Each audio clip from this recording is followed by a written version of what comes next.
should let me love you forever, forever. I wanna love you. Will you let me love you forever, forever and a day, day, day, day, day.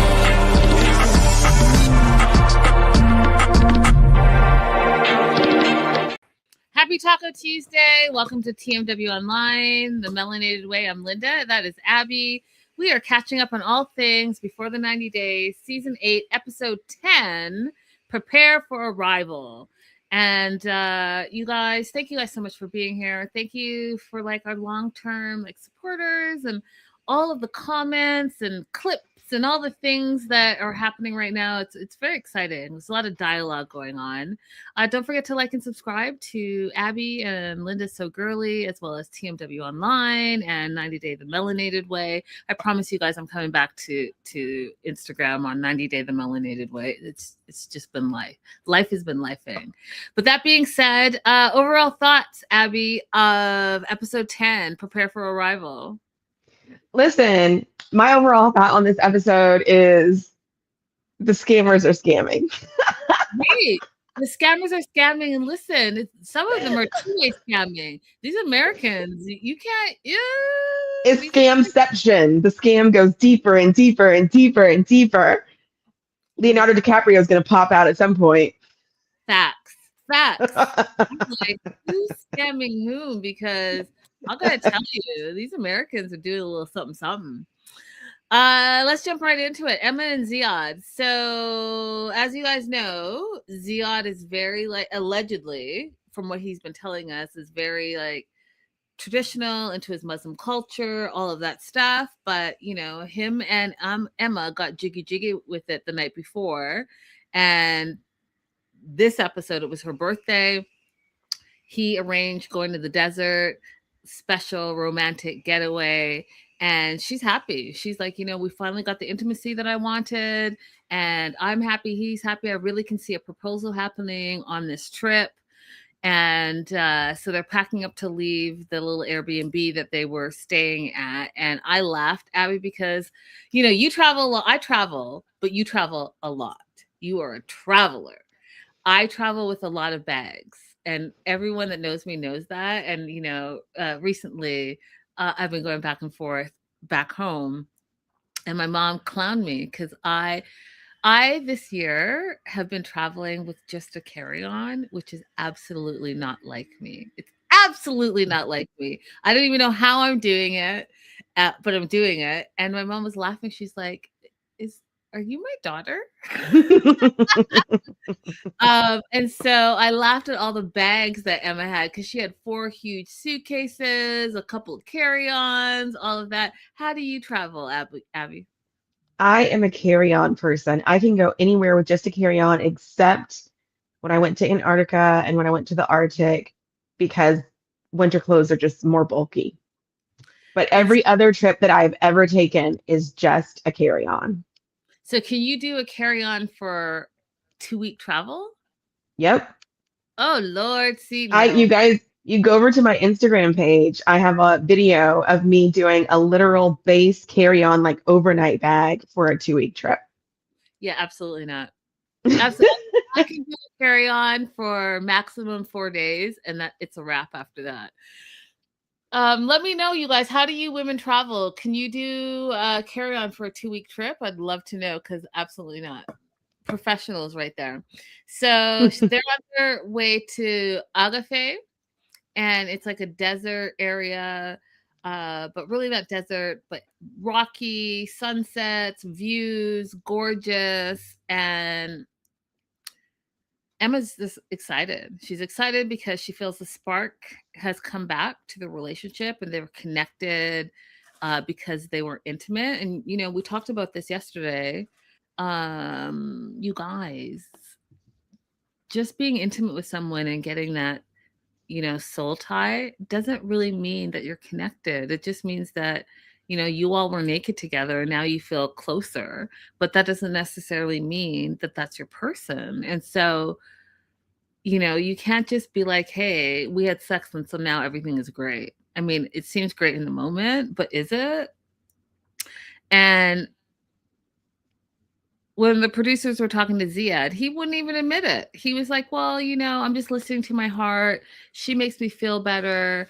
He doesn't admit that they, got down and jiggy with it at all. He just is like, oh, well, I'm listening to my heart. That's what he said, which I understand because of his faith and belief. But at the same time, it worries me, Abby, because the honesty factor is a problem already in the relationship. Mm-hmm. And at the end of the day, who is it going to fall on? It's going to fall on her, as far as I'm Mm-hmm. concerned. So they're on the way to the desert. One of the things that I think is so funny, because I am quite girly as well, but Emma is showing Ziad the heels, and just because they're block heels, she thinks she's going to be able, like, oh, these are my block heels. I'm going to the desert in heels and in style. I was like, absolutely not.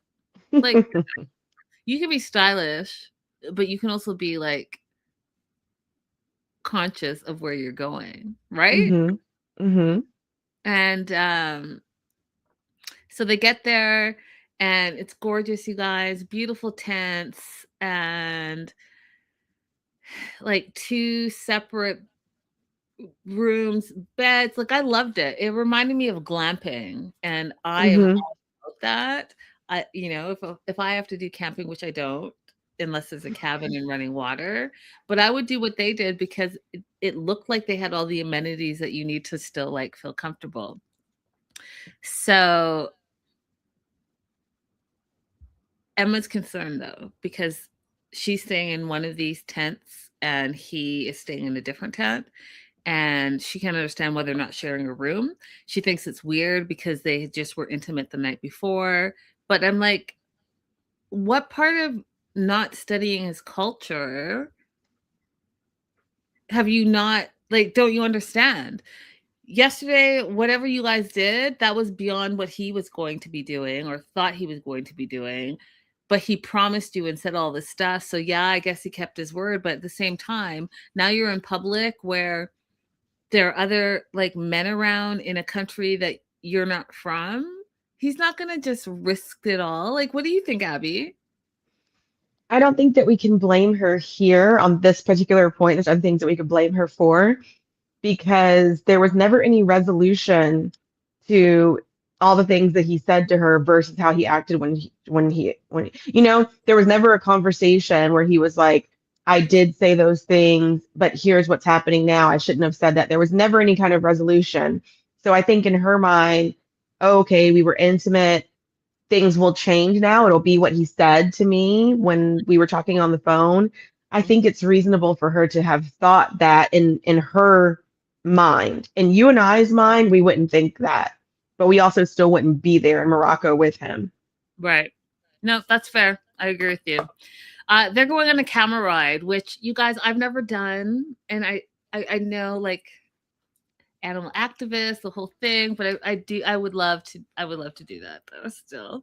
Um, so they go on a camel ride, and she's like, my camel and my prince. Meanwhile, she has changed into some flip-flops, but she's still wearing a skirt. And so she's like, is there a ladder to get onto this camel? And I was like, well, if you had dressed appropriately, these are probably issues that you wouldn't be having. So yeah, so they're on this camel ride. She wants to get engaged on her birthday. And literally my note says, what? I don't know about you all, but the relationship that I've been seeing unfold, are nowhere near getting engaged. Absolutely. Like, you guys got along for 24 hours and now you're back to, I want to get engaged. And Abby and I talked about this in previous episodes where I don't know if it's really about the person or if it's just about Mm-mm. insert Moroccan, insert Mm-hmm. engagement. It's like a Mm-hmm. weird, almost to the point that it's a weird fetish where she's like, I don't care. I want to be engaged and I want to be engaged to a Moroccan. And that's it. Doesn't matter that there may be not a connection. Doesn't matter if we've been fighting all the time. Doesn't matter if one person's lying to the other person, or if I don't know anything about the person. I've never met their family. I met 3 of their friends and they weren't even for it for us. But I want to be engaged. Mm-hmm. And I want to be And then on my birthday. on my birthday, like all these specific instructions, and then we see these behaviors. She's so ready to be a servant to somebody. Like, oh, you want me to fix your plate? You want me to get you the jacket? You want me to, like, she's so ready to be a submissive and be a servant. I don't understand what's going on. Mm. I am lovey like that too, though. Like, I will make the plate. I'll like, let me serve you all that stuff, but in a different way. So I'm gonna think about what you just said there, because I am like that. I don't feel like I'm submissive though, but I am very. It's like a Canadian thing where you're hosting. Hmm. I'll get back to that. So they're going out, they're outside, they're on this like molehill thing for dinner, gorgeous views, and they're having tagine. And I agree with her. Like, they're having chicken tagine, and they've been having tagine this whole series so far. And I would love to see other Moroccan cuisine because there's a lot of it. But she feels like Ziad is acting weird. He's not eating, he's just looking at her. And she thinks that that weirdness is nervous energy because he's about to propose to her. My man is just cold. He's cold. It's cold. It's windy. I thought it was interesting that she brought a sweater and then she gave him his sweater and he put her sweater on. What were your thoughts on that, Abby? Because I had a lot of thoughts on that. I was thinking, like, okay, the few times I've been to Los Angeles, it does get like windy and cold some. So I was like, maybe she's just better prepared for the weather here. And maybe he's never actually spent any time outside of the city in this weather because it's warm in Morocco. So maybe he's just like, oh no, this wind, this is not for me to get me back to the city. Maybe. I just thought it was weird. Yeah, his Becca. Hey Becca. Hey Raydella. Hey Blue Panda. Becca says his skinny arms were cold. Yeah, he was cold. But if they can bring a cake, they can bring a blanket. That's what I thought. And so Also, sure.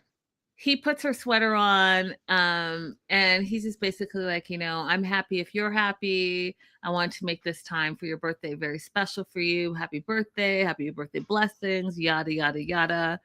And you guys, I love languages, so he's like shukran when they brought the cake out, which means thank you. And that was the real surprise. So the real surprise was that he got a cake and got the cake delivered for her birthday. And he goes on to say, I love you, Emma. And he knows that she thought that he was going to propose to her in this moment, but it's not time, he said. And I thought for, 27-year-old and all the lying he's been doing, that was a very honest comment to make. Like, he's not ready to marry her, even though he gaslit her to get her there.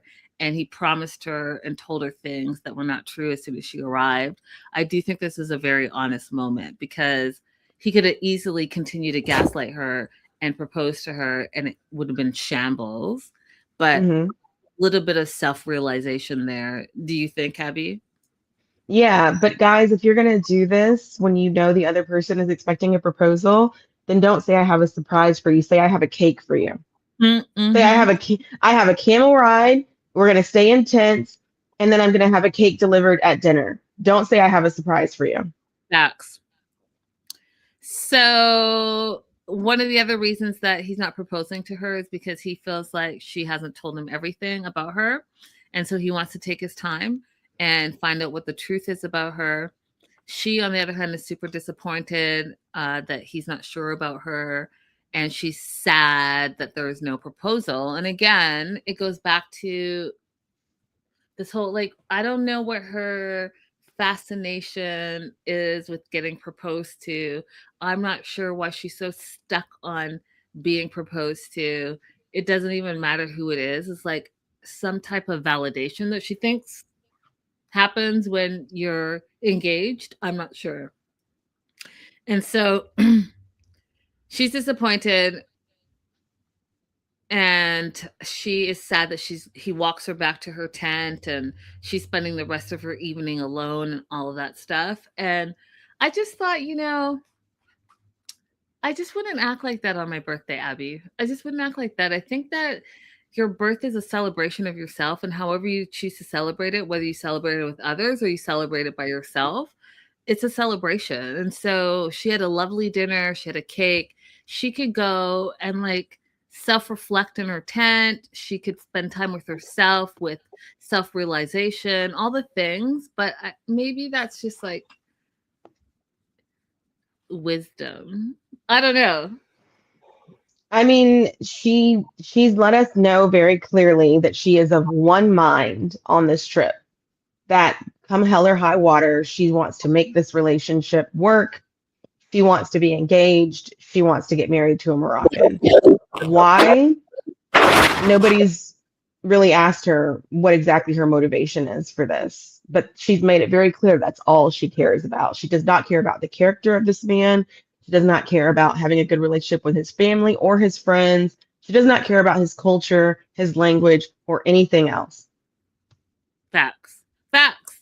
Just where's my ring? What's the all the single If he ladies? liked it, then he should have put a ring on it. If he liked it, then he should have put a ring on it. So it's the next day. He apologizes for being cold to her, both literally and figuratively. He was cold in his body, but he was also like acting cold towards her. She explains that she was expecting a proposal. He was like, "Well, I'm not ready. I don't know you completely." Um, and he's like, "You have lies inside you, and I want to know why you ghosted me back when, like what happened." And that's when she actually finally comes clean that last year when she was there in Morocco, that she had a fiance named Mohammed. And so when she came there, she told him she was visiting with friends, but she was really visiting her boyfriend who became her fiance. And they got into a fight. They broke up, and she made an account to see if he was on online dating. And that's when she matched with Ziad. But she was still, trying to sort through her drama with Mohammed. Her and Mohammed get back together. She goes Ziad. She gets engaged to Mohammed, and who knows what happens. I guess they break up again. She decides that she's gonna pursue Ziad, and fast forward, she's back in Morocco July 22nd. Trash. Anything to add? Nope. Moving on to Forrest, Sheena, and Molly. And I put Molly in it because, I'm so sick of Molly. I'm so sick of Molly. Forrest's mom is outrageous, and I don't understand how she doesn't see this double standards that are in place here. So Forrest thinks that the last night, the dinner where, they basically outed Sheena for being a liar was great. He thinks it's all out there. Molly absolutely doesn't agree with him. They're sitting down in the morning having a cup of coffee, and she's like, I don't agree with you. She feels like he should feel horrified. He shouldn't trust her. He shouldn't believe her. He shouldn't even be with her. Like, that's how much of a helicopter mom and involved Molly is in the situation. Says to him, "Can you trust her?" And he's like, yeah. And here's the thing why he thinks he can trust her, because he thinks that her money, don't forget, you guys, this is Sheena's money that we're all talking about still to this day. He feels like Sheena is going to get her money back from her family and everything will change. The fact that Forrest and Molly think that they have any type of rights towards Sheena's money, it just blows my mind. It blows my mind, and it's hard for me to take anything else that they say seriously, because where is your money? Mm-hmm. Okay. You're the American. Where the F is your money? Hmm. So they're having that conversation. Meanwhile, Sheena is working on the property. She's like watering some flowers and plants. Her dad comes out, and her dad's name is Steve, confronts her, and basically is like, "Why did you lie about us taking money? You know, the impression that they have of us, and first impressions are hard to come by." That's what they're thinking. And she's like, "Oh, you know, I don't want Forrest to leave me. I was scared." She gave a bunch of excuses, which none of them made sense to me. Did they make sense to you, Abby? Because I felt like she was just backpedaling. Like it didn't make sense. This is what made sense to me, or this is how I made sense of it. She is being forced to give them money, but she's being made to feel like it's voluntary on her part. She has a voluntary obligation. Those words do not make sense together, but that's what they're making it seem like, a voluntary obligation to give money to the family. And so she's describing it as the family putting pressure on her. The family is describing it as a cultural obligation to give money to your family. So, because she was unable to explain this cultural obligation, this voluntary obligation to Forrest, who wouldn't understand it, even I would have a hard time understanding someone trying to explain that to me. Then she had to say, well, what will Forrest understand? He will understand if I say my parents were mean to me or my parents threatened me, but he Mm, won't understand this strong cultural obligation that I'm under to give my parents money. mm. That's a good explanation. Um, That's the best that I could do with trying to understand the moving parts here. No, and you know what? I agree with you. And I think that's a really great explanation because in African culture, there are a lot of monetary cultural things that you have to do.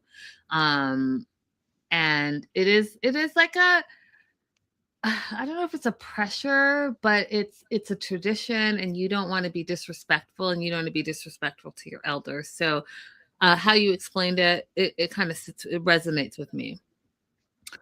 Um,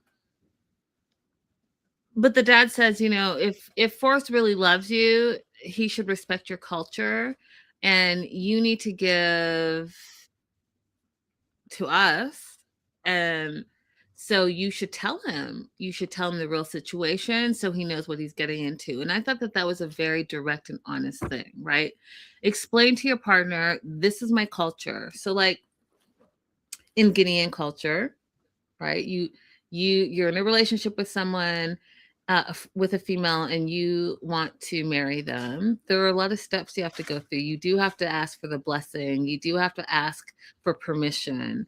Um, it there's so many things, you guys. Like if you there's like property and you have to go and talk to the king or the elder. You can't go empty handed. You have to go with gifts, and a lot of times gifts is like alcohol, expensive alcohol, all of that. There's so many traditions that are in place that I understand what the dad's saying. Like you need to let your partner know this is what the tradition is, and here is why there's the tradition, and then see how they feel about it. You can't just be like, "Oh, I'm just going to do this," and then explain after that I have this pressure to do it. Well, your American partner or your foreign partner is not going to understand that because that's not their tradition. So I do think that the dad had a really, I do like the dad that the dad said, "Hey, listen, you need to tell him what he's getting into. It's our culture to help family financially." Meanwhile, Forrest is telling his mom that he's ready to propose, and Molly freaks out. She's like, "What? Sheena's a liar. She's a liar. You can never trust her. How are you ever going to trust her?" And here's where, if I was a producer, here's where I would switch it up a little bit. So, because words are powerful, and when you say things, most people don't research and most people don't investigate. They just accept what they hear. And so when Molly said that part of Forrest's autism is that he overtrusts people, I was like, That is not a scientific fact. So you're telling Yeah, it's not. It's contrary to the facts we do know. that's what I'm saying. So like it Hmm had I been a producer on the show, I would definitely have some like a professional talk about what autism looks like or what being on the spectrum looks like, because this is not it. And so to me, this was manipulation on Molly's part because Molly has decided in her mind that she doesn't want Forrest to be with Sheena if there's no money involved in it. That's my point of view from it. So hmm Forrest starts crying because he really wants to be with Sheena. He feels like that's the love of his life, but he's listening to his mom. So he's in a place where it's his mom, Molly, versus Sheena, his girlfriend. And so he's confused and he's crying. Now it's the last night. They're having a spa day and in Cowles. And you guys, this will get me to the Philippines. Okay. Not them specifically, but these little small bathtubs. Um, the Cowles, hot water, flowers, just I'm all for it. So even Molly in all her negativity, she loved it. She felt the healing prospects of it. You know, was out there having a good old time. And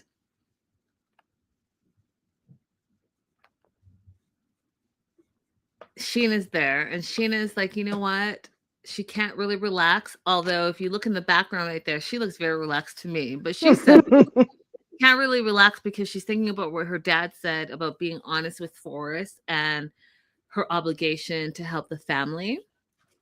Meanwhile, my note says Molly's a hater, doesn't want Forrest to propose because she is all about the money. All about the money, honey. That's it. hmm That's she can't understand where this money is going, which is not her money. It's not even her relationship, but she's all about it. And so they have that moment, and then it's later on in the night. They're all like, it's the last time to say goodbyes and talk about the last thing. And Sheena's dad says, you know, it's the custom for foreigners who want to marry locals. They're supposed to be the ones that spend. So you're the one that's supposed to pay if there's a dowry, if there's like visa, anything you're supposed to pay because you're the foreigner. And Forrest says, well, you know, I plan to support her when we get married, but for now we're going to get a joint account. And the dad's like, well, why would you get a joint account now? You're not even married. If you had a joint account when you're married, that makes sense, right? And then Molly jumps in and says, you know, we want to make sure that she has enough money for the visa. And I was like, what about Forrest? You guys are so concerned about the money that Sheena's making, the money that Sheena's spending, the money that she's giving to her family. I haven't heard a peep about your non-working, government supplemented cells. What money has Forrest put in? So then like my note literally says they're scammers. They're scamming her. hmm They wanted to hmm support, and not just Forrest, Molly. Molly wants to make sure hmm that she's taken care of as well. And so she feels like that Forrest needs to be able to watch the account. Because Molly says, you know, Sheena hasn't been honest with her money. Uh, excuse me. I don't need to tell you shit about what's going on in my financials hmm relationship with you. You're not even my mother-in-law yet. So, excuse me?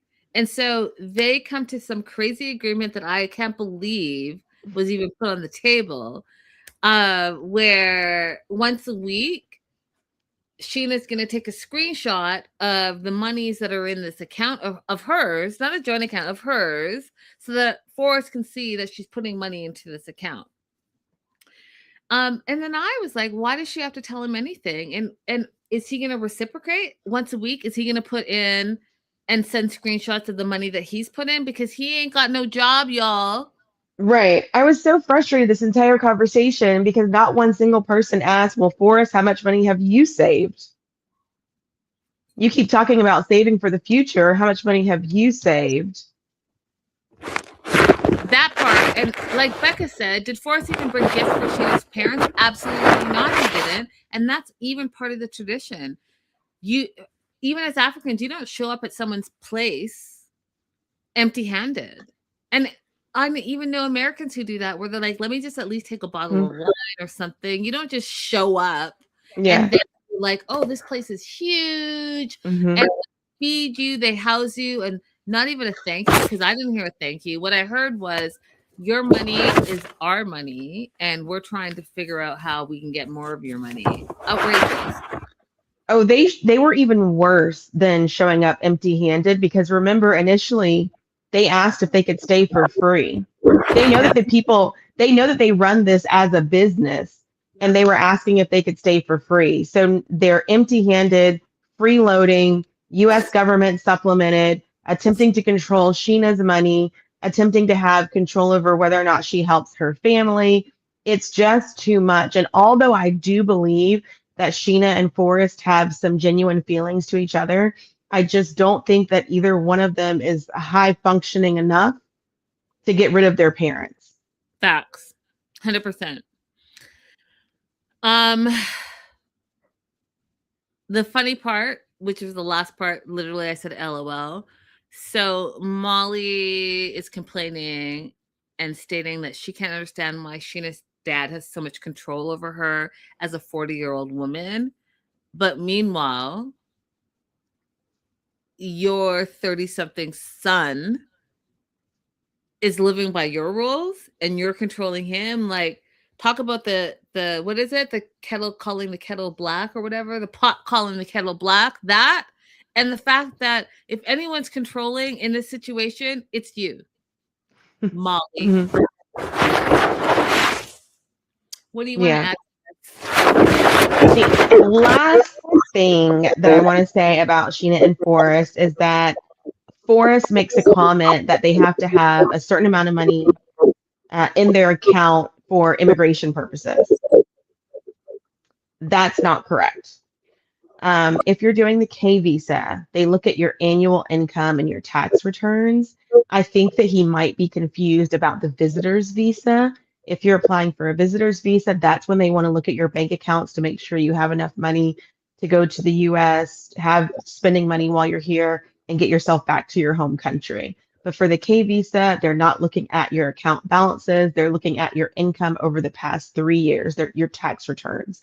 And that's the income of the US citizen. They are not looking at the income of the immigrant at that point.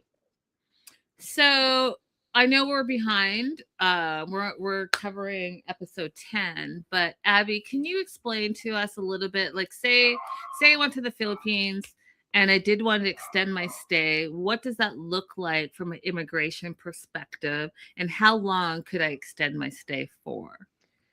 I don't know their rules. Most countries run on a 6 month period. So you'll get a visa for 6 months. And then if you want to extend it, you either have an office that you go to or a paper application you can file to extend it. In the United States, we use what's called an I-539. So if you want to stay over your entry period on that visit, you have to fill that form out to get extra additional time. And you have to prove why you need more time to visit. So it can't be, oh, I have a business interest going on, or I found a job, or I'm applying for school. It's strictly visitation purposes. Now, let's say he extends it, he does all of that, and then they decide that they're going to get married. They're going to get married in the Philippines. What does that look like from an American's perspective? I'm so sorry. I don't know what their rules are. I don't know if he'd be able to stay on a visitor's visa and go directly into a marriage petition. In the United States, you can do that. It is a little risky to do it right now because you're going to become undocumented while you're in that process. But they may have a process where you can immediately go from one status to the other, or at least apply for one status to the other, but I don't know for sure. So if it was the reverse and they got married, she came over to America and she extended, and then they got married, she would able to stay in America while that process was So going. yeah, if she came in the US on a visitor's visa, right? And then they got married while she was here on a visitor's visa, they could then apply for a spousal visa while she's here in the United States. The key to that is that she entered on a visa. So if you enter the United States without a visa, without permission, then that process would be very different. Gotcha. Gotcha. Good to know. Anyone, anything to add? Because I'm going to move on to Beer Can and Laura. Let's go. Beer Can and Laura. It's the ending of the first day of the romantic getaway. Laura, finds out that Beer Can has a gambling problem, as well as he's like 50,000 in debt. So she has some doubts and frustrations about the relationship. And so she's feeling a little bit guarded, and that's her defense mechanism to not get hurt. Side note, because you guys know how I am. So they get back to their hotel room, and I just do not. I love hotel. I do. I I love know hotel. what's coming. I love traveling. I love views. I love it. And I know you guys know that about me. However, the nastiness that you all put out there is just really bothering me. When I'm sitting in my own house that's clean and germ-free, Burkhan doesn't take his shoes off. You guys have been out all day. You've been at the castle. It's an old castle, so you know that there's like dust and all the things.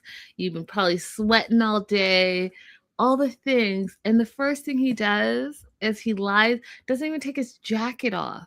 I would give him a little bit of grace if he took his jacket off. But no, just plops on the bed with his outside clothes on, shoes still on. Mm-hmm. Abby's Very shoes. homeless behavior. Very, very what? Very homeless behavior. I mean, I'm not saying that as like when you are without a home, you just go to sleep with all of your clothes on. You don't have a place to like take them off and shower and put them, it's very homeless behavior. He's been hopping around for a while. That's why I think he probably didn't start out that way, because Turkish people are very meticulous and Turkish baths. Come on. I was distracted from that point forward, so I just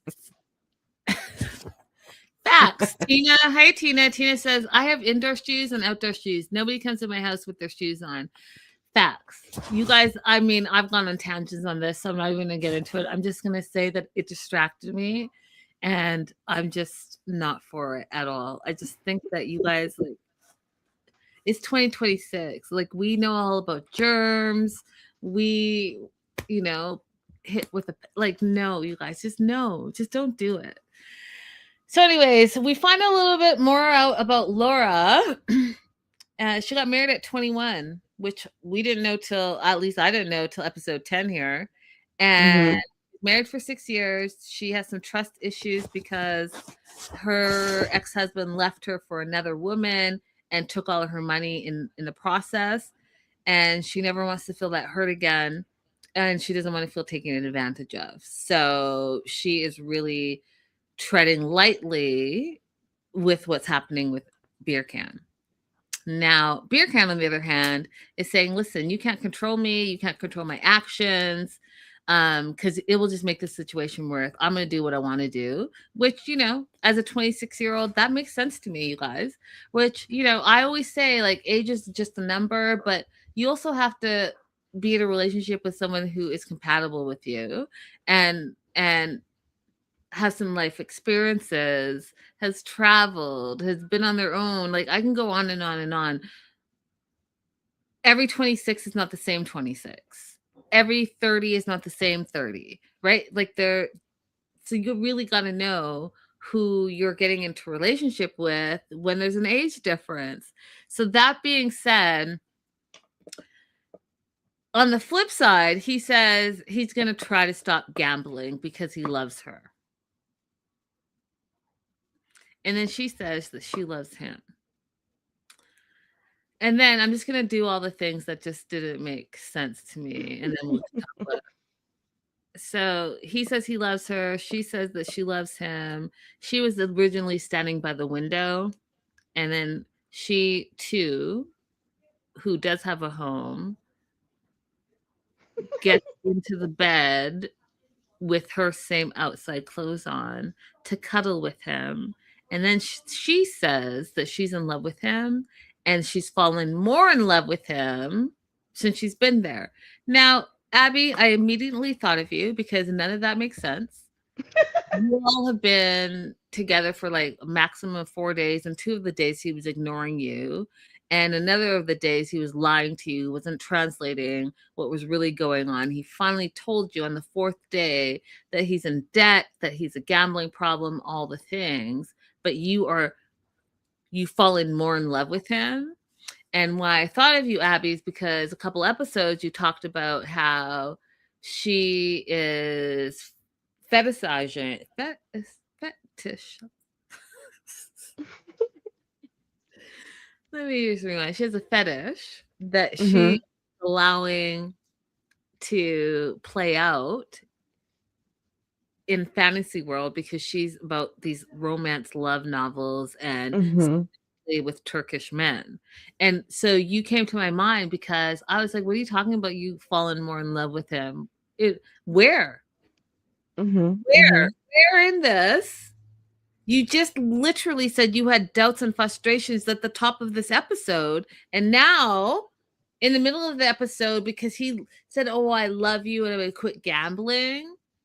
Now you fall in, like, make it make sense to me, Abby, because that pissed me off. Because these are just words that you guys are both just speaking words to each other. All right, guys, let's go on a journey. Let's get ourselves into Laura's shoes. Laura is deeply insecure in her physical appearance. She's done all this work to make changes to herself, but she is still deeply insecure. Okay? She's met this guy online who said all the right things to her and has shown her adoration and has love bombed her and made her feel like she's in a romance novel.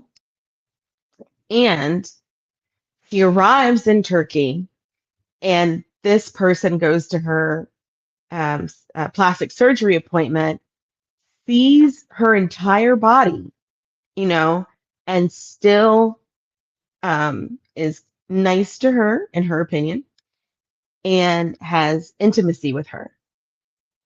So imagine how difficult it would be for someone in the shoes that we're in now, we're in Laura's shoes, to disengage no matter how much bad news we hear about Birkin.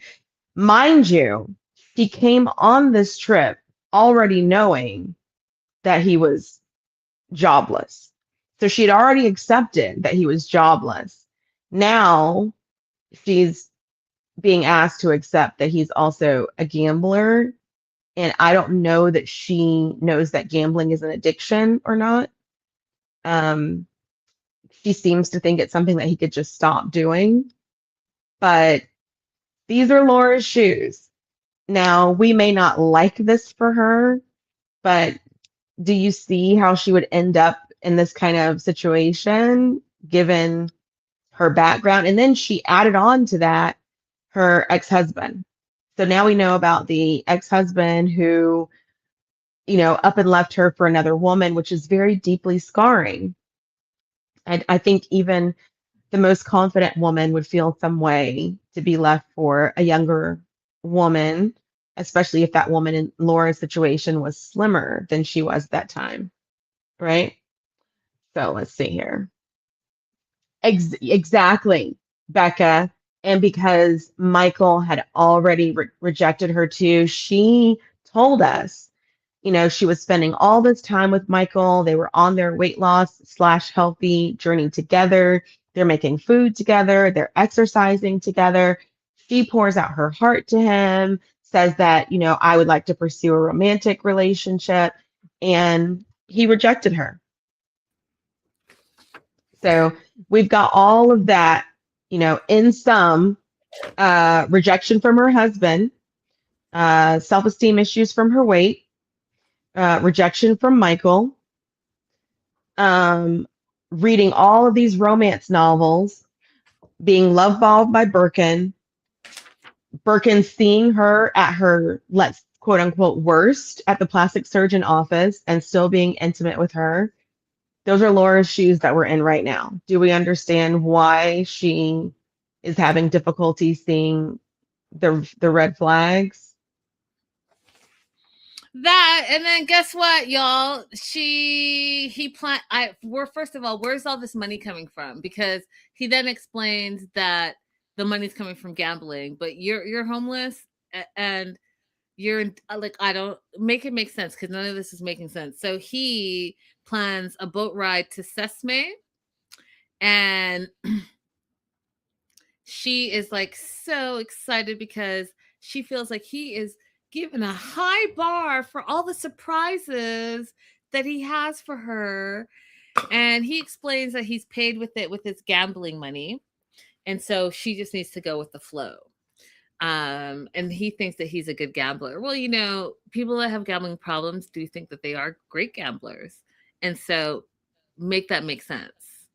Because I personally would rather you pay off your debt and we do dates that are affordable for us and you get out of your debt so then we can do all the other things that we really want to do, like this boat ride. But no, they're on this boat ride.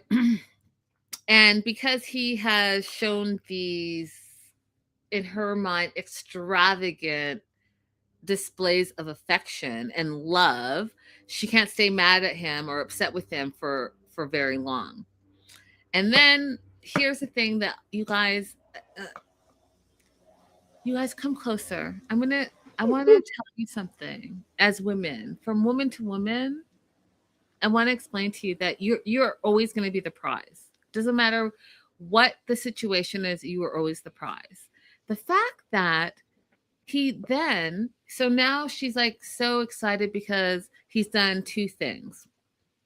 And I want to rewind a little bit. So the first, when she arrived there, he didn't even meet her at the airport. She had to take not even a shuttle, like a train to meet him halfway.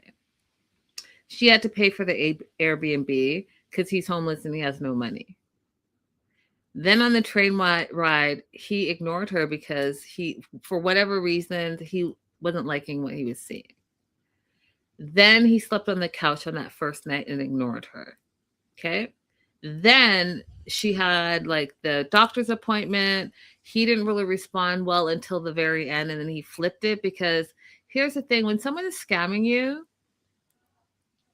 they're going to show you the true feelings, but they can only show you for so long before they have to reel it in, because then you'll just leave and they're going to not get what they ultimately want. So then he puts the mask back on and love bombs her and, ends up being intimate with her to reel her more in, right? Because when you're intimate with someone, you're connected to them. And then they go out and he's not translating that he has a gambling habit and he has his debt and he got evicted from his place, all the things, right? But instead, he takes her on this castle adventure to Sesame, and now they're on a boat. So her emotions are all over the place because she feels like she's being loved, but she's only being loved for his ultimate goal. So now she can't stay mad at him, she says, because he's being so romantic. And then to top it off, because words are powerful, he's now going to love bomb her again. So he says, "Thank you for being with me. Until I met you, my life was a nightmare.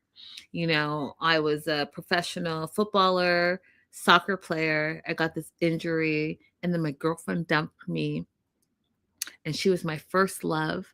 And she broke up with me via text. She never visited me in the hospital. I had no family, no friends. So guess what? I was in a desperate, dark place. So I went online because when you go online and you're online dating, you're gonna for whatever you could men, this is how men online date. And I'm sure all of you guys have seen it. They'll just swipe. They're not even looking. They'll just swipe yes, yes, yes, match, match, match, match, match, match, match, match, match, like this. Right? Women will like read your profile, blah, blah, blah. And it's a numbers game to them. And so he did that so he can get any type of attention to anyone that was going to respond to him. Laura responds to him, and then that love bombing starts, right? Because he's getting the attention. Because remember, he's in a dark place. He has no one. So now this woman is paying him some attention, and even if it's on the internet, even if it's on a dating app, he's getting the attention that he's been looking for. And so guess what? He's gonna reel it in even tighter because he wants to continue the attention. So does all of that and says, basically like she's his lifeline, and because of her he says this: when I met you, Laura, I needed you because I wanted to live again, and part of me is alive again because of you. I love that you're involved in my life and in my choices, and that we depend on each other. Okay, I love you, I trust you. And then he brings up these flowers. Now I want you guys to just soak all of that in, because none of that is true love. None of that is true love, because you guys, you have to be happy with yourself. You can't depend on someone else to make you happy. If you're not happy with yourself, even if they're bringing joy and happiness to your life, they can't make you happy. He was in dire straits, homeless, broken. First love left him. He is damaged. He's broken limbs, all the things. His career that he thought was going to be, think about it. Whatever your life dream is, all of a sudden you realize that that's not going to happen. And especially in professional sports where they've trained their whole lives. Just think about it. You want to be, I don't know, a surgeon, and then you lose your hand and now you can't be a surgeon. Do you think that just jumping online and someone telling you you're beautiful and giving you attention is going to allow you to heal from that? No, absolutely not. And so for him to insert her as his savior, and then now him thinking that he's going to come to America and everything is going to be great, it's just a lot of pressure. And Abby, it's just so wrong. And unfortunately, as women and caregivers and nurturers, we fall into the trap. Do you want to add something? Anything else? I'm going to bring back one of Linda's questions, you guys. If you feel like you may accidentally be sliding into the trap, ask this question that Linda told you to ask your partner. Tell them, what do you like about me, without mentioning what I do for you? What do you like about me, without mentioning what I do for you? That part. He wouldn't be able to answer that. Daniel wouldn't be able to answer that. Oh, we're about to get to him. Listen, y'all, I'm about to go off.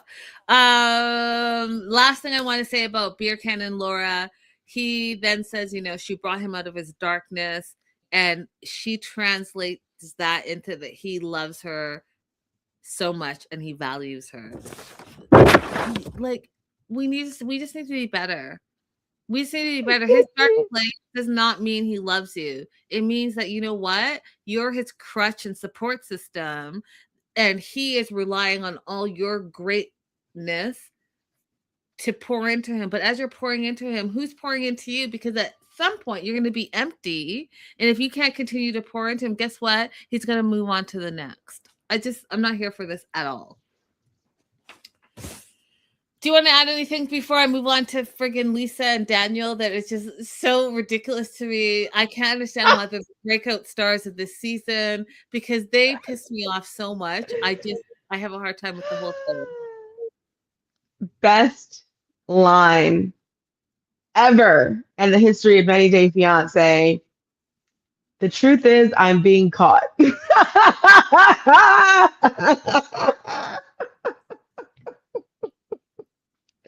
This is competing with bring me my red makeup bag. Yes. Oh, let's go. Lisa and Daniel. Okay, so Lisa, I'm going to say this. You look good, girl. Whoever decided that you were going to wear that like swimwear outfit, that was whoever styled that, continue to do that because I was like, oh, she looks good in her little swimwear. You haven't looked good like that this whole 10 episodes as far as I'm concerned. You look great. So she's at the pool. She's still processing the night before and his meeting his friends and the other American and the yada yada yada and realizing that she only has 3 weeks to find out if she's marrying Daniel. Now, I could start there, but I'm not going to. I'm just going to ignore that she said that because first of all, why are you even engaged? You don't even know this guy and you haven't even been honest with him. And yet you think you have 3 weeks to figure out if you're going to marry this fool. She says that she's not there to be used or to be a sugar mama. She's mad, upset, crying that he lied about the other American women that he was talking to. And my note says, well, what about your lies? Because we haven't addressed your lies. So we have 2 liars lying to each other. And yet you want me to feel sympathy for you because you feel like he's lying to you, but you're a liar. I don't understand. And then you say, well, you don't know if he loves you for who you are because one, when you took your wig off, he ran amok and was not impressed with you and basically said, don't come outside where there are other people.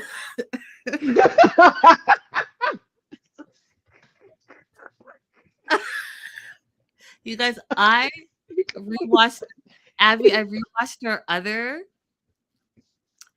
other thing, our other show where we were just cracking up the whole time, because it's hilarious. So,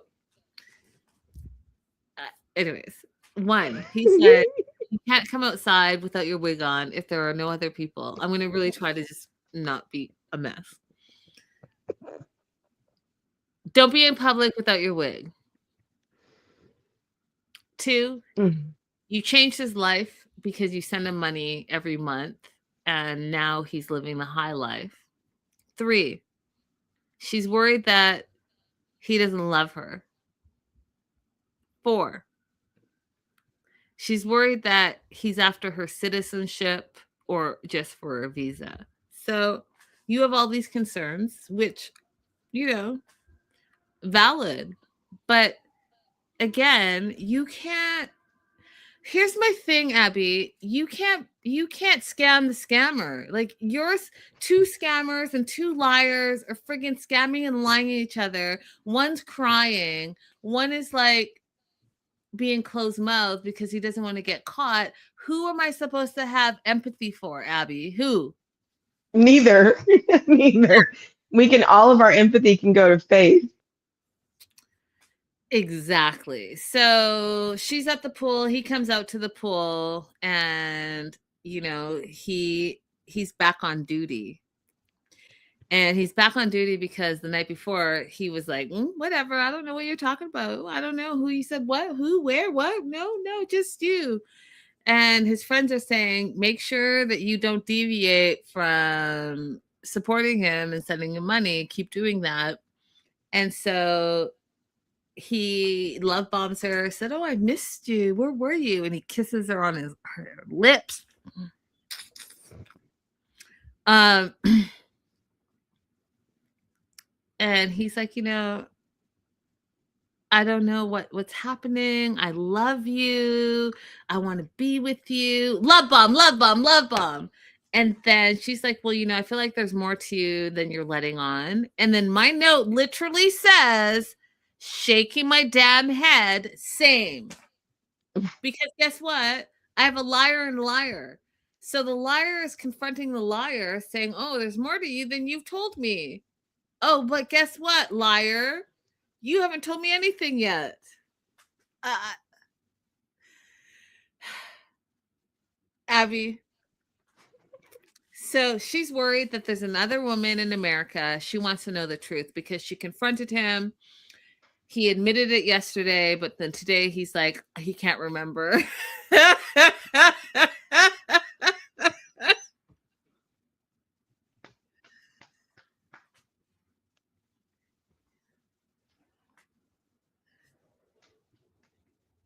I need you guys to really pay attention to this.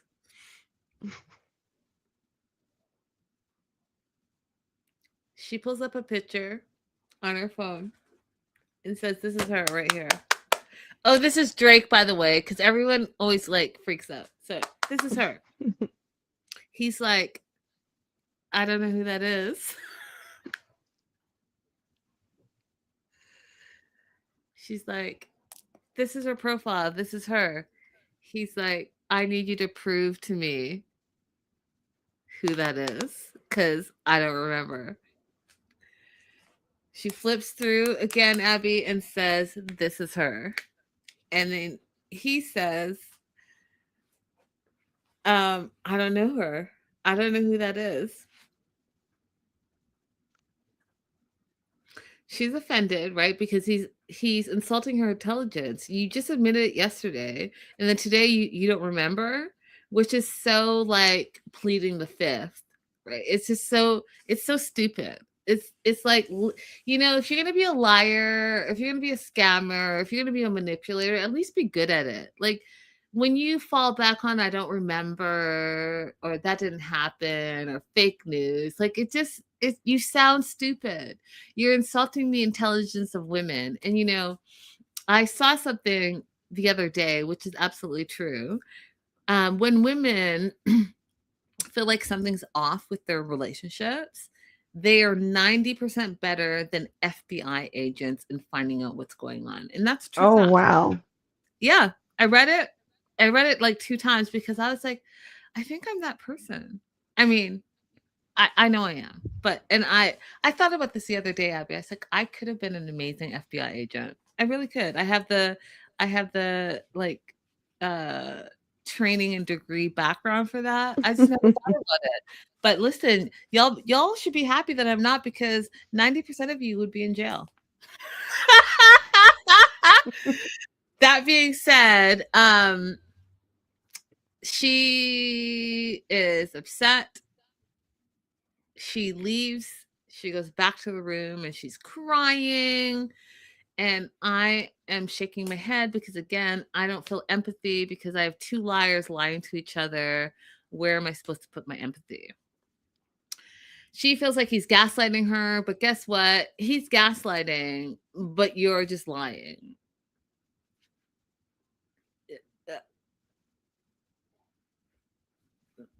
I don't know. What's worse? She calls him a narcissist, says that he's lying to her, but you're a liar too, and hiding secrets too. So again, I don't know where my sympathy is supposed to lie, because 2 liars are lying to each other. 2 liars are hiding secrets from each other. 2 liars are thinking that they're going to get married. One because they have a young Black man fetish, and the other because they're trying to get to America. So, like, I'm not sure who I'm supposed to feel bad for, really, because both of you are in it for the wrong reasons, and both of you are liars. And then Daniel is not. Go ahead, Daniel's what? He's not doing himself any favors as far as his green card is concerned, because you guys, they are going to look at this when you go for your interview eventually, if you do apply for a spousal visa. So, like, you got to play the game a little bit better, okay? It's like, this is not going to bode well for you when you're just like, I just wanted to date an American, okay? I personally don't have a problem with it. As I said many, many shows ago, what me and Linda did, if I wanted to live somewhere else, I would target dating people in that country too, okay? But I wouldn't talk about it on TV. That part. That part. So she goes into this monologue of secrets of the past versus secrets of the present. And you guys, I was sitting on my couch by myself right here like this. And when I heard that, I was like, I have never in my life heard this type of manipulation. So you want to say that his present day secrets are worse than your 21-year secret of being a full-on lesbian, still married, is less worse than him talking to some American women on social media. What? Like, and her present day, I'm not a liar. Her present day lies to the uncle somehow don't matter. Oh yeah, we talked about that last week, Abby, where I don't care what your denomination is, but you literally lied to an elder in Africa to get a blessing, and you don't know anything about the religion or, Santeria, any you don't know anything about that, but you're gonna just lie and get the blessing and think that that's gonna be a normal good blessing. Like, stop it. Just stop. Right. All you're saying to me sounds crazy. Right. So she's crying. She's crying because she really wants Daniel to be honest with her. Okay. And she wants to reach out to this woman, but she deleted the screenshots. And then this is the other thing. So many things piss me off here, you guys. So she's like, I deleted the screenshot so I don't have the proof, right? And Daniel wants her to prove it by the screenshots. Now, I'm not sure how you all live. Okay. I'm not sure how Lisa lives. What I do know is that you think you've deleted something from your phone, but really it's not fully deleted. And I'm going to tell you why. There are multiple things you can do for things you think you deleted. If you deleted it from your iPhone, guess what? If it's not past 30 days, it's in your deleted files. Second, if you have an iPhone and you deleted it, did you delete it from the iCloud? Because in the cloud, it's still there. Now, also, if you have like Gmail, which 90% of us have, and you have Google Drive, guess what? Even if it's gone from iCloud, it's gone from your phone after 30 days, it's in your drive. So I don't understand what she's talking about, that she deleted the screenshots and she can't find it. And then she reaches out to this woman and that woman can't find it either. Like, I don't know if it's an age thing. I don't know if it's a lack of technology thing, but coming from someone that is like true crime all day, every day, criminology degrees, all the things, like, I don't know if that's what it is, but nothing deleted is actually deleted. And I know you guys know that in 2026. Like, stop it. Just stop it. I wasn't even sure why this was becoming an issue. You had the messages, you read them, it didn't bother you at that time. So you continued talking to him. I just was not 100% sure why this is becoming an issue again. Either you had a problem with it when it happened and you talked to the lady on the phone, or you didn't. Right? And she sent you those messages on social media, and you think social media is gone? Just scroll up. Like, I just don't insult her intelligence. You sound ridiculous unless it really didn't happen. So she texts the lady. The lady writes back. And the lady basically says, after some back and forth, that she thinks it's crazy that you're going to marry him. She's like, that's wild. And then Lisa goes on to say, well, how am I supposed to trust him? Well, why would he? Why? What? You're a liar. Two liars cannot trust each other because two liars are lying. Lying plus lying does not equal trust. So Daniel comes back to the room. Y'all, outrageous. Daniel comes back to the room. She's all upset. She's crying. She pulls out her phone and says, the lady texted me back. And she said, yes, indeed, you were talking to her, yada, yada, yada.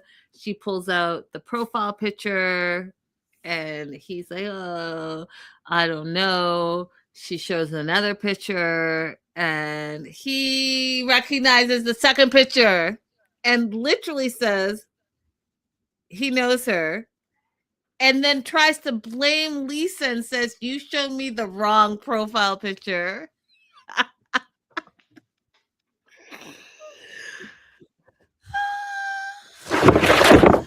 Becca said, and then blame Lisa for showing him the wrong photo. Abby, what do you want to say? It's outrageous. No, you covered it all. It's a mess. So he goes on to say it's a long time that he had talked to this lady. And as soon as he met Lisa, she changed his life. And I said, SMH, because you're the one that fell for it, right? So if you're fishing, right, and you throw your bait out there and whatever fish you catch that latches on, that's the one you're going to go with. The other ones that are swimming freely that didn't latch on, yeah, you're going to let them go. Same shit. Lisa's the one that latched on. She latched on, and then for whatever reason, wherever she was in her life, her insecurities, he was saying the right things. All of a sudden, they're a match. She starts sending money that she doesn't have. Now she has flown over to Nigeria on her own dime, and not even her own dime. She has sacrificed her relationship with her daughter. She's borrowed money from her friends. She's put herself in debt. I don't even know if she has a job, but she left her, took time off her job. All this as she's supporting a man that she can't even afford to support. Stop it. So producers talked to him to camera and said, why did you say you didn't know that lady? And he's like, I was trying to get an American woman and I got caught. So I had to keep denying. That is, you guys go back because he literally told you who he was. I was trying to get American woman. Mm-hmm. I got caught, so I had to keep denying. That's all I need to know. Daniel's being completely transparent. He is not hiding the ball, okay? Yeah. And so when Becca says Michael or better, Michael or what do you think? Michael or Dave? Yes. Either give us a performance as good as Michael did or better, because I could argue with somebody that Michael actually did care about that woman who shall not be named, that Voldemort. I could actually argue that he did care about her and wanted her, and her treatment of him is what stopped or what ended that relationship. I could not successfully argue with someone that Daniel really truly wants Lisa. So you got to give us a Michael performance or better. Listen, Daniel's like, F the performance. He's like, I'm not an actor. I'm telling you exactly who I am. I want to come to America. I want a 50 plus something older white woman that is going to sponsor me and take care of me. And I'm about to do nothing but, do what I got to do to get there. He's telling you exactly who he is, period and full stop. Mm-hmm. Michael is a long game, and I agree with you. I think he really loved her. And stayed there for so long because of it, but that woman's behavior was outrageous and disgusting and uh, non-redeemable that he had to get away. Hmm.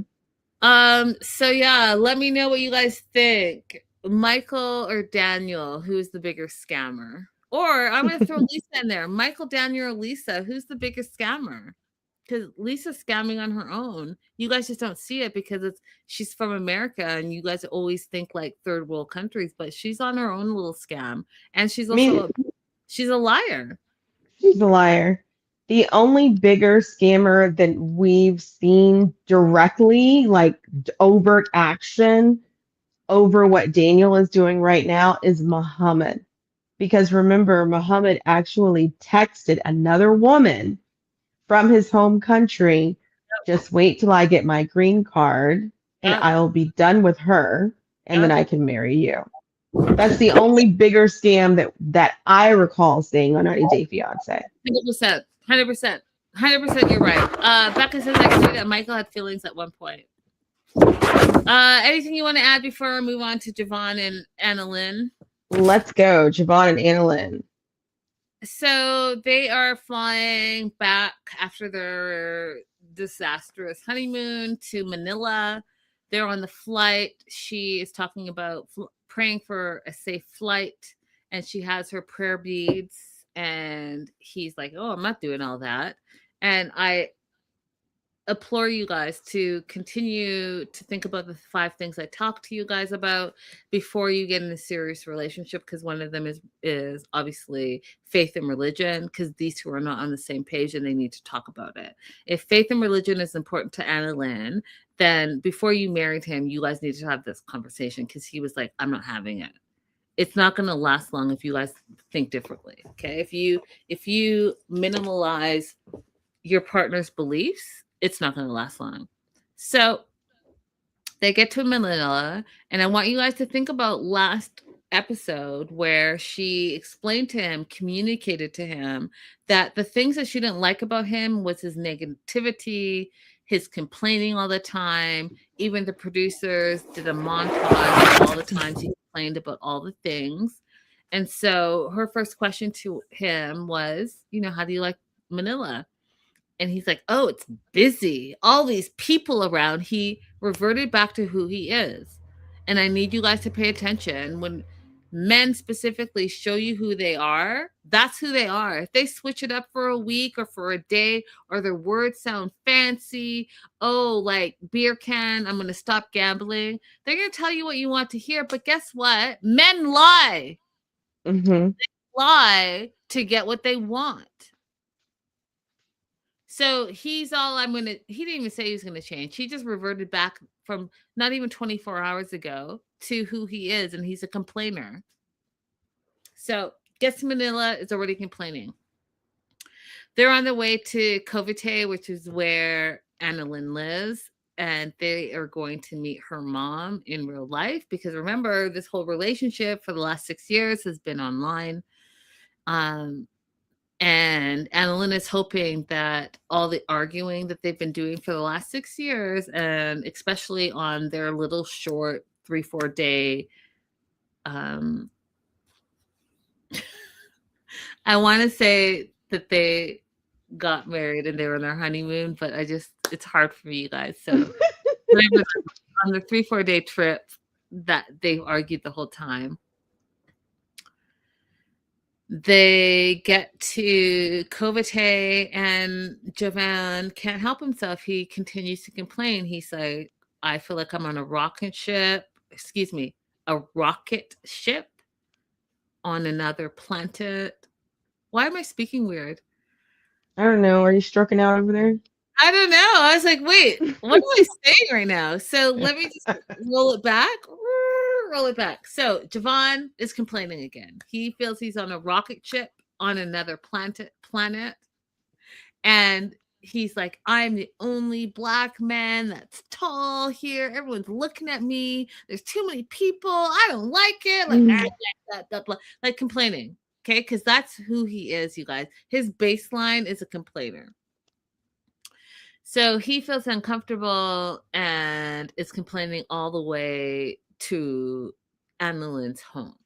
They get to Annalyn's home, and guess what, you guys? He starts complaining again. He looks in there and he says, I send her $600 a month. And so looking at her where she lives is enlightening. He says, it's too big. It's too colorful. He's surprised by how big it is. It's one of the biggest houses on the block, has all these closets. It's 2 floors. And then circles back and says he lives in a house with 3 roommates that's not this big. He's mad that he's seeing photos of her being happy, traveling. And he says everywhere he looks, he sees dollar signs where his money is going. And he feels like he's been taken advantage of. And guess what? I don't want my wife to be happy in this house that she lives in next door to her mom, who's her best friend. Instead, I need her to downgrade. There's so many things that were confusing to me about this. If they're on the phone all the time, because if I remember correctly, she quit her job because he wanted her to be available to him because their time zones are opposite. So if they're on the phone all the time, why hasn't he seen her house before? You're not video chatting, you're not FaceTiming, you're not WhatsApp videoing. Why are you surprised by exactly what this home looks like? I get this, the dimensions might be off if you're only on video, but you should have seen the colors, the clothes, the shoes, the pictures of her traveling. Why haven't you seen any of that? Doesn't make sense to me. What doesn't make sense is that that's your wife and you want her to live as a pauper? You want her Right. to downgrade? I mean, mathematically, it makes sense because your $600 a month is not going to go as far where you live in Alabama. I mean, even Alabama is a lower cost of living than, like, for example, DC, but Alabama is still a much higher cost of living than the Philippines. So for $600 a month, if somebody was sending that to you, you wouldn't be able to do very much with it, Jovan. But you sending that to her, if I did my math correctly, that's $36,000 over the 5 years. Of course it goes further. That's the whole reason why you were being a passport bro in the first place.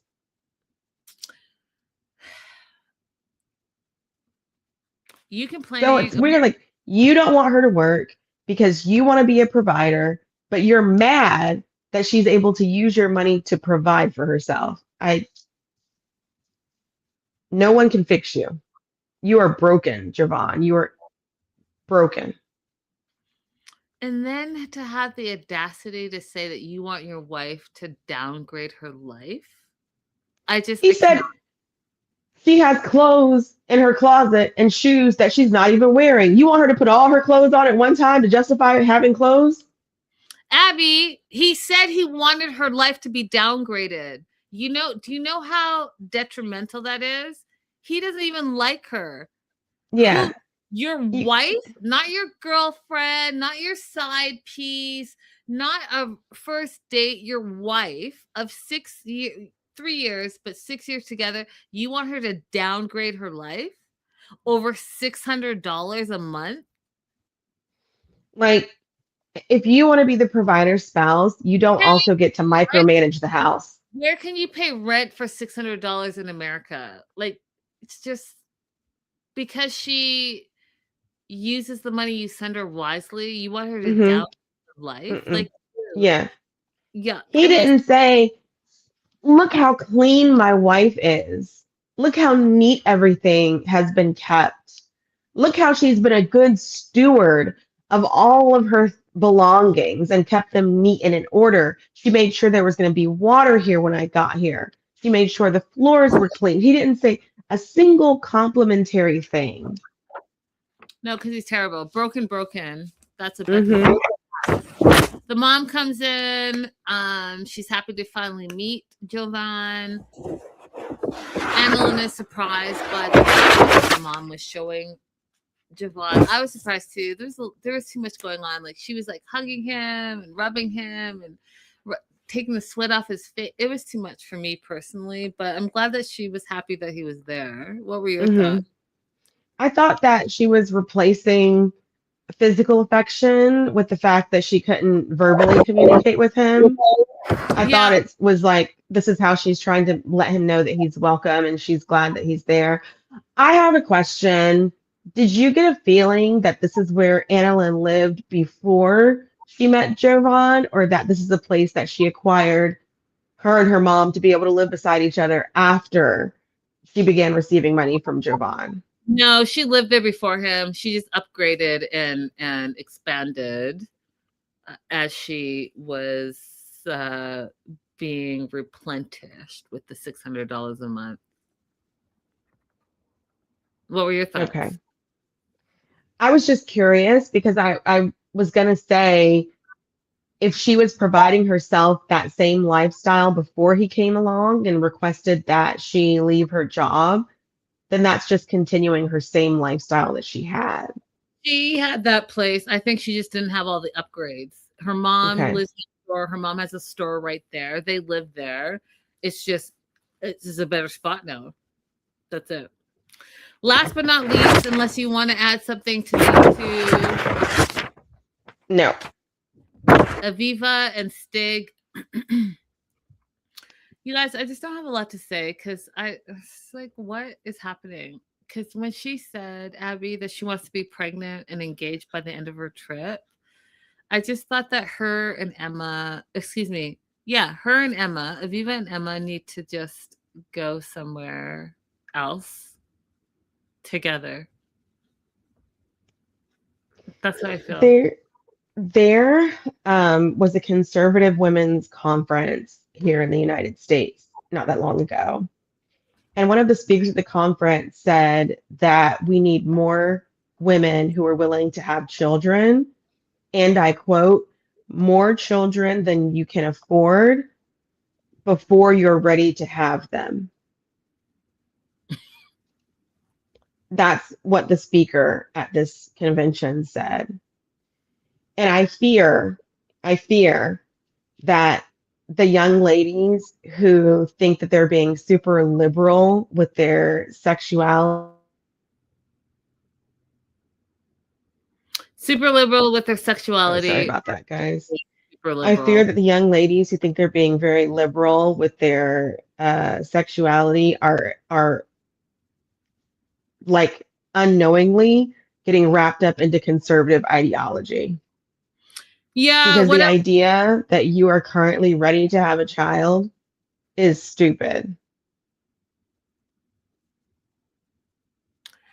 Yeah, but it's more than that, Abby. Like, you've not known this guy in real life for more than a week, and you are not going to be there for more Uh-oh, than. I lost sound. You don't know this guy for more than a week. Can you hear me? Live chat, can you hear me? Or is it just Abby? Once, twice. No, my sound seems good. So I'm just going to say what I'm saying. So you haven't known this guy for more than a week, and you want to have his baby, and you want to get married to him. Like, make that make sense. It doesn't make sense. All right. Thanks, Becca. Uh, Abby, Oh, take you your can head. hear me? I can hear you now. Can you hear me?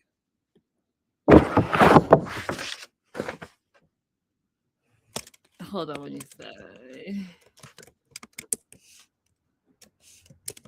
your.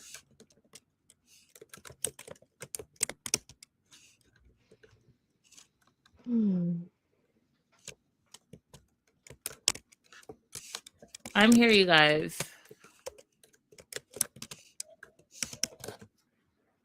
So she wants to have his baby. I think it's ridiculous. And then we find out that Stig is upset with her over her being on her phone at his concert. And he is just stuck on that. So he was being distant when they got home and kind of pushing her away. And so I was like, well, you know what? It can't only just be about you. Oh, which one am I adding? I have you all. I have all the Abbeys here. Well, now I can finally hear you again. Sorry about Oh wait, which one is it? I'll just leave all of them on because I think one is the picture. So Stig kind of pushes her to the side and ignores her. But the next day, he's like, you know what? It's our last day in San Pedro. I'm going to take her to Secret Beach, which, by the way, you guys, I would love to go to. It looked beautiful. Uh, the picnic tables in the water, the servers coming up to you in the water. I loved all that. I was for it. And then he's explaining his issues with Aviva. And here is a red flag, you guys. A red flag is this. Not, I love Aviva. She's the love of my life. I'm so happy that I've met her. He says, quote, I have a lot of love for her. That is not the same thing, you guys. It's not the same thing. I promise you. I have a lot of love for her is not the same as I love you and I want to be with you. And so I think there's a lot of insecurities between the two of them, between her being on the phone, his jealousy, his projecting, her projecting, trust issues 100% across the board. And because he's insecure, and you know, men and their egos and their insecure egos, it's a lot to balance with. So he felt ignored at his concert. And so therefore he's turning against her and pulling back and punishing her for not stroking his ego in his spotlight moment. He now wants to ask her if they're moving too fast. Then says to her, after they've had already a ton of unprotected sex, oh, well, maybe, you know, we shouldn't have unprotected sex.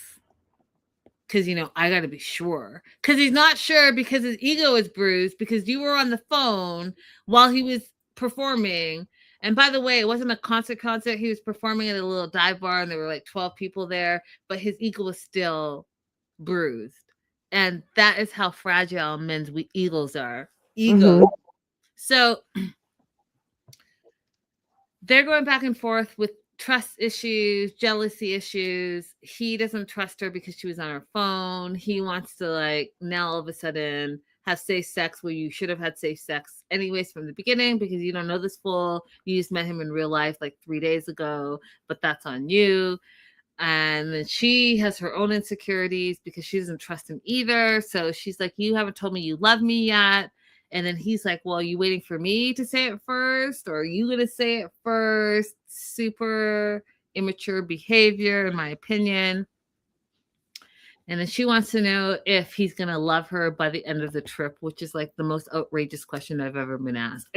Abby, are you going to love Tony before you start traveling again in a month or so? Are you? Is there any way you would possibly be able to know that? No, but you know what? Let's just go ahead and have a baby anyway. Let's have a baby anyway. So both insecure and both showing that they don't know what the hell they're doing in this relationship. And then guess what? They're going to add another factor in. They are going to somewhere. I wrote it down, I thought, but they're going to see Aviva's aunt, Spring. Spring is in the DR. They're meeting her. They drive like 4 hours to get to her. And we meet Cece, Corinth, and Spring. Corinth is Spring's niece. And that bar that they meet at is Corinth's bar, Cece's bar. I wish they would have explained, because you took all that time, you guys, to explain the dynamics, but then you don't say anything else about it, and we don't even really see Cece and the environment, the bar, the whole thing. Like, why? What's the name of the bar? How are they related? Because I know a lot of y'all. Okay, now let me say that better. I'm sure you guys were wondering how this white woman and this black woman are related, and one's a niece and one's the auntie. I'm sure you guys were wondering. And so I wish they would have explained that more since they were the ones that brought it up. So they're outside on the patio at Cece's bar, and Stig is being his suave self, tells the auntie that she has beautiful eyes. That just rubbed me the wrong way because it just seems super ingenuine. And Auntie Spring took it the same way. She's like, you know what? I don't want to do this in front of Aviva, but you and I need to have a private conversation because, like, I know a lot about you, basically. She pulls him aside and says, you know, you're not the great person that Aviva believes you to be. She pulls out her phone, shows him a picture, and he says, oh, shh. And that's how they leave it. And I was like, yes, call him out. Let's see what's going on. Can't wait to find out what she found out. What are your thoughts?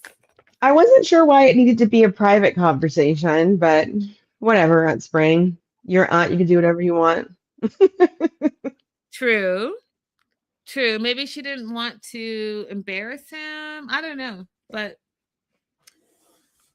I liked it, and I can't wait to see what happens next episode. What do you want to add to this? That's it, you guys. We're going to be back. We are coming at you a few times this week, and we're going to be ready to go when the tell-all comes because it's going to be a good one. Absolutely, you guys. Don't forget to like and subscribe. TMW Online, Abby V Attorney, 90 Day, The Melanated Way, Linda is So Girly. Find us all across social media, and we'll be back very, very soon because we're catching up on all things 90 Days. Bye. Bye.